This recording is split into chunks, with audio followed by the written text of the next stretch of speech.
Democrats in the Biden White House today giving their full-throated support to Transportation Secretary Pete Buttigieg amid bizarre attacks by the far right over parental leave that he's taken to spend time with his husband Chasten and their beautiful twins newborns, just a few weeks old. Biden administration is pointing to the attacks, some of which are frankly homophobic, in its fight for including paid parental leave for working families as part of the president's domestic agenda that's currently stuck in Congress. Joining us now is Secretary of the Department of Transportation and new dad, Pete Buttigieg. How are you doing? I'm doing well. Thanks for having me on. Well, welcome back. I want to just start here. I'm not going to play it because, frankly enough, people probably already saw it. But Tucker Carlson, I'll read some of what he said about you. Pete Buttigieg has been on leave from his job since August after adopting a child. Paternity leave, they call it.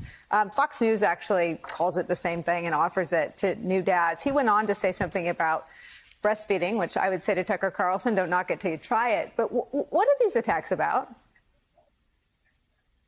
Well, look, in his case, I guess he just doesn't understand the concept of bottle feeding, let alone the concept of paternity leave.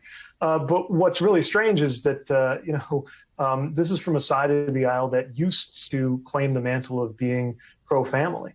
What we have right now is an administration that's actually pro-family. And I'm blessed to be able to experience that, as an employee, being able to have the flexibility to take care of our newborn children, which is, by the way, work. It's joyful work. It's wonderful work, but it's definitely work. And we as a society, I think, are starting to do a better job of recognizing that parenting is work, that caregiving is work, and supporting it as such, which is, of course, why the president has proposed paid family leave for all Americans, something most Americans already believe that we ought to do, and something that most highly developed countries pretty much take for granted. Well, I guess I want to push you on where you think this is coming from, because it's misogynistic, I guess, to think that dads shouldn't also be home. It feels homophobic to suggest that you were trying to figure out breastfeeding. I mean, it feels dirtier than that. How does this attack land for you and Chasten? I mean, look, this attack is coming from a guy who has yet to explain his apparent approval for the assassination of Harvey Milk. So, obviously we know that there's some dark places where some of these attitudes come from. But I also know that doesn't speak for the country. I don't think that even speaks for most people on the other side of the aisle from the party that I belong to. This is largely a consensus issue, not just the support for families like mine to have a right to marry and right to be treated equally, but also that families in general, moms and dads, ought to be able to support their children, including with paid family leave. Mr. Secretary, it's also an attack, it would appear, on your job performance. Tell me what you've come back to and talk about any progress being made on supply chain issues. Yeah, well, let's be clear. I have been fortunate and privileged to be able to have this leave, but I've still been available 24/7 on issues that can't wait, issues that can't be delegated, and major decisions. And one of those issues that I've been involved with throughout is, of course, that of supply chains. You look at the effects of the pandemic, and you also look at the incredible return of demand, thanks to the president's leadership bringing back our economy. Long way to go, but look at the numbers right now. Record-breaking goods coming into this country, retail sales off the charts. And what that means is demand is way up. Ports are handling more than they ever have. And it's coming into a supply chain that has needed a lot of attention, a lot of work, and a lot of support for a very long time. Now, for the big picture long term, this is exactly why we have spent the entire year talking about and working on the need for infrastructure investment. $17 billion for ports alone are part of the plan that the president has led on and that I've been proud to work on. But just to be clear, we've been doing a lot of tactical work too.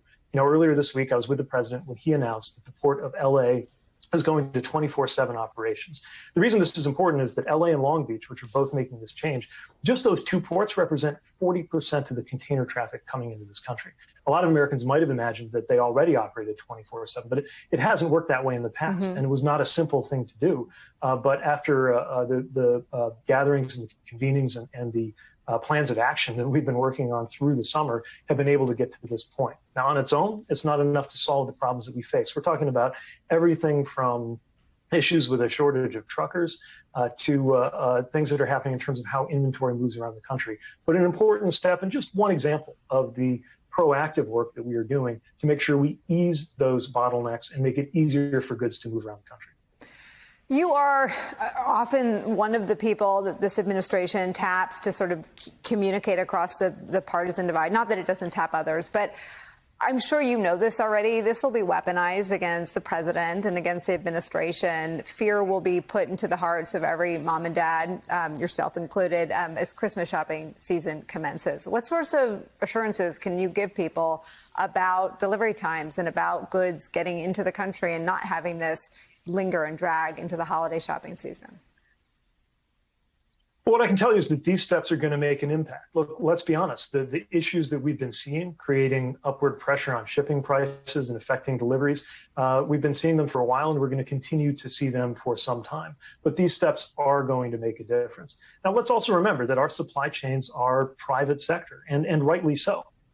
Right? The government does not and should not own and operate retail stores or freight trucks or freight rail lines, which is part of why this has been such a challenge to work on. But what we've done is brought together the people who do this work. We had a convening just earlier this week, securing commitments from the leaders of Walmart, of Target, of the Home Depot, as well as FedEx and UPS on steps that they can take to get goods moving more efficiently. And I do think those commitments, them stepping up, is going to make a big difference.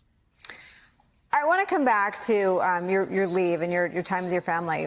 I know, at least for me, having a child changed how I saw my whole career in the past and in the future in politics. And I wonder if you had any epiphanies staring at those little innocent faces. Yeah, I mean, obviously I have a job with a lot of responsibility. I have a great career and one that's been so rewarding. But the moment that you hold your child in your arms for the first time, and you see how completely they depend on you, especially as newborns, you very quickly realize that no matter what your career may or may not include, the most important job you have is the job of parent, the job of father in my case. And like so many working parents, I'm thinking about how best to meet that incredibly compelling responsibility, while also of course, the other responsibilities that I have in my day job. But it just changes everything, and you see the entire world in a new way, and it's a beautiful thing.